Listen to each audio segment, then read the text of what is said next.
반갑습니다. 매일 바른 걸음 26일차입니다. 기도하고 오늘 본문 말씀 함께 나누겠습니다. 하나님 감사합니다. 오늘 이 하루 민수기 말씀으로 시작하게 하신 주님, 오늘 하나님께서 허락하신 이 하루를 본문 말씀을 통하여 해석하게 하시고 또 살아갈 힘을 하나님께서 허락하여 주시며 또한 말씀과 또 기도함으로 주님과 교제하는 귀한 시간 되게 하여 주시옵소서. 이 모든 시간들 주께서 친히 함께 하시고 인도하실 것을 아버지 믿습니다. 모든 거 하나님께 의탁드리오며 살아계신 주 예수 그리스도의 이름으로 기도드립니다. 아멘.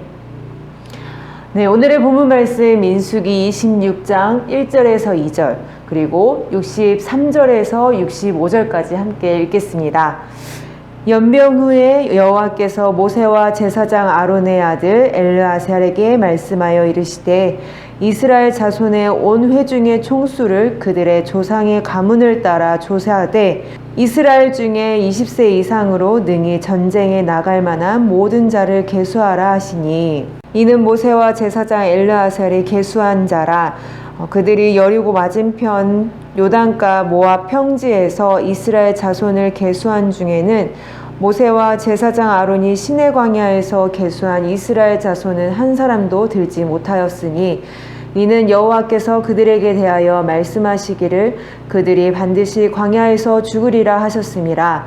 이러므로 여분네의 아들 갈렙과 눈의 아들 여호수아 외에는 한 사람도 남지 아니하였더라. 아멘. 이스라엘 중에 20세 이상으로 능히 전쟁에 나아갈 만한 모든 자를 계수하라.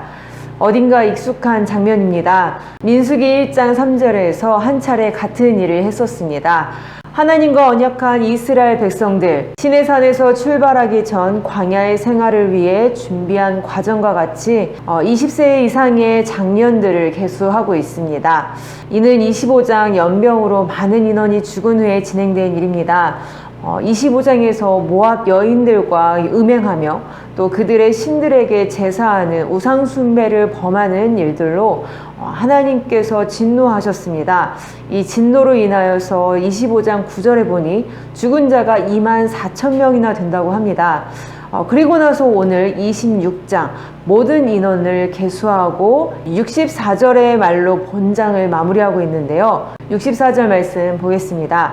모세와 제사장 아론이 시내 광야에서 계수한 이스라엘 자손은 한 사람도 들지 못하였으니 이 말을 통하여 25장의 사건을 마지막으로 옛 세대가 마감되었음을 또 새로운 세대로 교체되어 새로운 공동체로서 출발을 알려주는 것입니다. 26장에서 계수한 총 인원수를 보니 60만 1730명, 1차 때보다 1820명이 감소했습니다. 1차 때보다 감소했다고 하지만 그들이 겪었을 어려움을 기억할 때 당연한 숫자라고 볼 수 있겠지만 60만입니다. 1차 때도 2차 때도 여전히 60만 명을 유지하고 있다는 것이죠.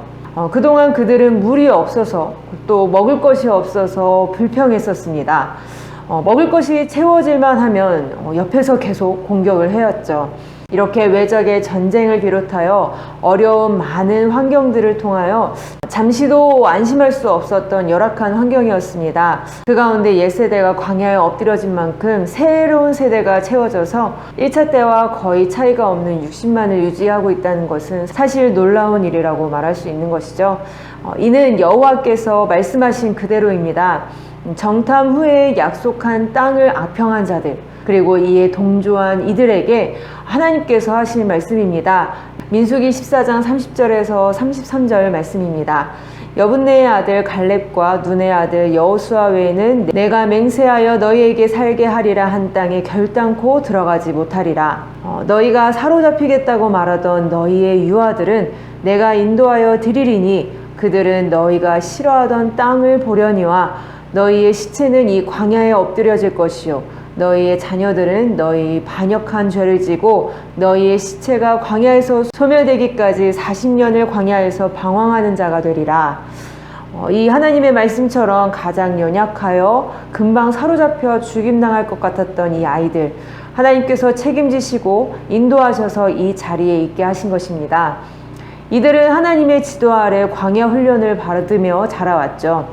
하나님께서 공급하신 것들을 눈으로 보았고 또 맛을 보았습니다. 부모들이 불평하는 것도 또한 그 불순종함으로 죽어가는 모든 것까지 이 40년이라는 긴 시간 옛 세대들의 죄의 짐을 지고 광야에서 생활하며 하나님을 알아가는 시간이었습니다.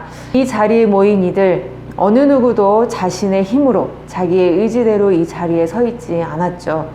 은혜로 남겨진 자들입니다. 하나님께서는 이들과 함께 어떠한 걸음을 계획하셨을까요? 분명히 옛 세대와는 달라야 합니다. 함께한 여호수아와 갈렙을 보며 함께 순종하는 그 믿음의 삶이어야만 합니다.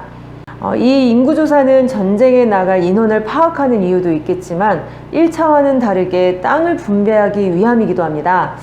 실제로 33장에서 차지할 그 가나안 땅을 두고 제비 뽑아 위치를 선정하여 서로 나누는 일이 있는데요. 사람이 알 수 없는 방법을 가지고 하나님께서 이 땅을 지정해 주시길 바라는 마음, 그 마음으로 제비뽑기를 시행하였고 또한 그렇게 선정된 위치 가운데 공평하게 인원수대로 그 범위를 설정하는 것이었습니다. 이미 그 땅을 정복하여 차지한 듯 말이죠. 가나안 땅의 소유는 하나님의 약속이자 또한 명령입니다. 살아계신 하나님을 왕으로 인정하고 그와 함께 동행하는 이 백성들, 그가 선포하신 말씀을 믿음으로 순종하며 나아가는 것입니다. 그들이 개선할 수 없는 환경이지만 마침내 하나님께서는 그 뜻을 다 이루어내십니다. 이것이 이들을 살아남겨 두신 하나님의 분명한 목적입니다. 이렇게 보이는 이 땅을 정복하고 소유하라. 이는 이미 가나안 땅에 있던 자들과는 다르게 하나님의 백성으로서 그 땅을 배경으로 하나님께서 그들의 왕이심을 드러내는 그 삶을 이야기하는 것이죠. 하나님께서 우리를 은혜로 부르셨고 또한 각 삶의 자리에 두셨습니다. 오늘 하루도 그런 우리를 통해서 하나님께서 많은 일들을 하실 것입니다. 답답하고 개선되지 않은 일들 우리 주변에 많이 있겠지만 결국 하나님께서는 그 땅을 정복하고 소유하게 하실 것입니다. 그런 하나님을 인정하고 믿고 함께 동행하는 오늘 하루 되시길 바라겠습니다. 기도하겠습니다. 하나님 감사합니다. 우리를 분명히 구원하셨고 오늘 이 하루를 우리에게 선물로 주심을 믿습니다. 이 하루를 살아갈 때 분명히 함께 하실 우리 하나님을 경험하고 또한 그분의 음성을 들으며 그분과 교제하는 오늘의 모든 시간들이 되길 아버지 바랍니다. 모든 답답한 어려운 모든 일들 다 내려놓고 주님께 맡기길 바라오니 하나님께서 원하시는 그 선하신 뜻대로 모든 것들을 주관하여 주시옵소서. 모든 것 감사드리오며 또한 오늘의 모든 순간들을 친히 인도하실 것을 믿사오며 살아계신 주 예수 그리스도의 이름으로 기도드립니다. 아멘.